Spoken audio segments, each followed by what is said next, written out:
আসসালামু আলাইকুম সকলকে, আশা করি ভালো আছেন সকলে। তো এখানে আজকে রান্না হবে মাছ দিয়ে সজনে ডাঁটা। তো এখানটায় হচ্ছে যে প্রথমে তেলটাকে গরম করে নিচ্ছি, তারপরে ওর মধ্যে পেঁয়াজটা দিয়ে দেবো। পেঁয়াজটা একটু লাল হবেই তারপরেই আদা বাটা রসুন বাটাটা দিয়ে দিয়েছি, আমি এখানে দিয়ে দিয়েছি আর কি। তো এটাকে একটু মানে মশলাটাকে একটু কষে নিয়ে ওর ওপরেই আর কি আমি টমেটোটা দিয়ে দেবো। টমেটোটা একটু মাখা মাখা হয়ে যাবে। টমেটোটা দেওয়ার পর একটু টমেটোটা কষা হলে তার উপরে একটু লবণ, একটু লঙ্কার গুঁড়ো, একটু ধনে গুঁড়ো, একটু জিরা, বিভিন্ন ধরনের যা যা মশলা থাকে আর কি সেগুলোকে দিয়ে আবারও ভালো করে কষবো। তারপরে এখানে সজনেগুলোকে কেটে রাখা ছিল। এই সজনেটা হচ্ছে আমাদের বাড়ির গাছের, আমাদের বাড়িতেই সজনে হয় আর কি। তারপরে ওই সজনেগুলোকে আমরা আস্তে আস্তে ওই মশলাতে ছেড়ে দেবো, যে মশলাটাকে কষাচ্ছিলাম এতক্ষণ ধরে।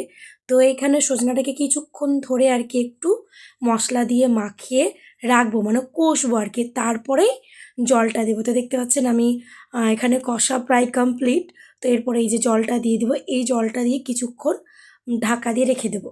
তারপর যখন সজনেগুলো প্রায় হয়ে আসবে তখন আস্তে আস্তে ওর ওপর থেকে মাছ ছেড়ে দেবো।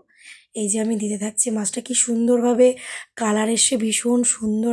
তার কিছুক্ষণ পরেই ঢাকনা খুলে এই যে ফাইনালি আমাদের মাছ আর সজনে সুন্দরভাবে রান্না হয়েছে। কি সুন্দর কালার, গন্ধটাও খুব সুন্দর এসছে আর খেতেও ভালো হয়েছে।